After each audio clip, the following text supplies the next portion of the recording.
Masu kallon barkanmu da wannan lokaci da fatan kowa yana lafiya.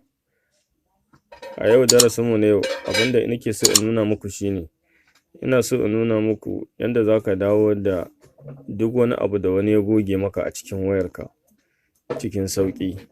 Wani lokaci akan samu akasi da ka ba wani waya ko ya ɗauka kawai ya duba sai ya goge maka kayan da suke ciki. To shi yasa nake so in nuna muku sabuwar hanya kuma da za ku dawo da duk abin da wani ya goge muku a cikin waya. To kafin in nuna muku yanda ake yi, ina mai tunatar da ku cewa don Allah idan ka manta baka mana subscribe ba ko kuma sabon zuwa ne kai, ka daure ka danna mana subscribe, sannan ka danna alamar ƙararrawa sai ka zaɓi all. Shi zai bada dama da zarar na ɗaura bidiyo a sanar da kai. Idan bidiyon ya burge kuma ka danna mana like, sannan kai mana share, ka tura ma abokanku a social media da duk wani group da kuke chatting. In kuna da ƙarin bayani ko tambaya to ku yi mana comment. Insha Allah za mu ba ku amsa.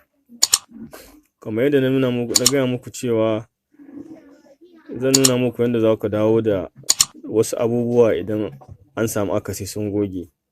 Wani lokacin zai iya wa kai da kanka za ka goge abu, bayan ka goge shi daga baya kuma kai tunanin kana son wannan abu. To ya za ka yi? Mafi akasari idan hakan ta faru da mutane sai dai su yi haƙuri. Ko kuma wani ya anshi wayarka ko yara ka aje waya a gida, yaro ya ɗauka ya goge, ya danna wani abu kawai abubuwan su goge. To nan ma kaga za ka shiga takaici.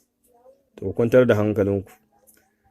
Sauƙi ya zo. Ku biyo bidiyon har ƙarshe ku duba ku kalli yanda ake yi. Abinda za ka yi da farko za ku zo ku shiga cikin Play Store ɗinku misali kamar haka. Idan ka shiga cikin Play Store ɗinku kamar haka, daga nan wajen searching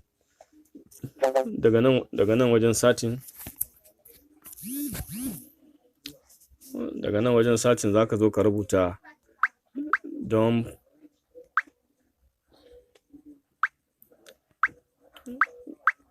Dumpster, gane kamar haka. Idan ka danna zai kawo ka wannan fuskar. Idan ya kawo ka wannan fuskar, abu na gaba da za ka yi sai ka zo ka danna install. Za ka danna install kamar haka. Kun gani application yana da matuƙar, sama da mutum miliyan 10 suke amfani da shi. Don shi zai sa ku tabbatar cewa application yana da kyau. To akwai su da yawa a cikin Play Store wanda cewa zai iya yiwuwa ka shiga ciki baka gane wanda nake nufi ba. To amma zan ajiye maka link ɗin shi a description, wanda idan ka shiga ka duba description, in Allah ya yarda zai kai ka inda direct zuwa kan wannan application ɗin. Yanzu gashi ne yana installing. Idan ya gama installing sannan sai nuna muku yanda za ku yi. Kar da ku manta ku danna mana like saboda bidiyon ya yaɗu da yawa, YouTube su tura ma jama'a kowa ya san yadda wannan abun yake. Da kun ga ya gama installing. Wannan kun gani? Wannan shine icon ɗin application ɗin. Gashi nan da alaman kwandon shara. Shine icon ɗin application ɗin. Abinda za ka yi na gaba shine sai ka zo ka danna open. Idan ka danna open zai kawo ka wannan fuska. Wannan fuskan ita ce fuskar application ɗin.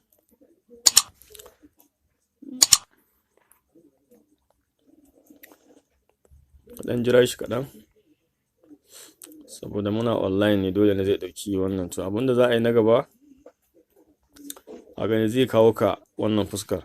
To bayan ya kawo ka nan gurin sai ka zo ka taɓa na ƙasa, ka zaɓi na ƙasa kamar yadda na taɓa, sai ka danna allow ka bashi dama. A gani to zai kawo ka wannan ɓangaren. To daga nan ƙasa nan gurin ga deep scan ne, za ka yi scanning wannan ɗinka. Daga nan ƙasa ku zo nan aka ce recycle bin. Mun gan shi shine abubuwan da ka goge za ka ga ya fito maka da su nan bayan ya gama sacin ya yi scanning. Nan kuma nan ne za ka zo ka danna ka yi scanning ɗin shi. Idan ka danna ka gani yanzu ka ga misali ga abubuwan da wanda na goge ai ba gashi nan sun bayyana a nan gurin. To wannan shine hanyar da za ka bi. Nan gurin kuma in ka duba nan gurin nan videos ne. In ka dawo daga nan gurin kuma ga su nan su ma abin da ya shafi audio ne. Saboda haka nan gurin kuma za ka je ka shiga setting, ka zaɓi ka yi wasu 'yan saite wanda cewa in kai ka shiga ka duba za ka gane abin da nake nufi. Dan ya haƙuri, wannan talla ne. Sai ka shiga ciki ka duba za ka gane wannan, saboda ba zai ba mu lokaci, ba zai ba mu dama mu yi nuna maka komai da komai. To amma wannan application za ka yi amfani da shi, ka install ɗin shi ko ka tura da wata wayar. Duk abin da ma za ka yi da shi saboda ka gano abubuwanka da suka goge a cikin waya.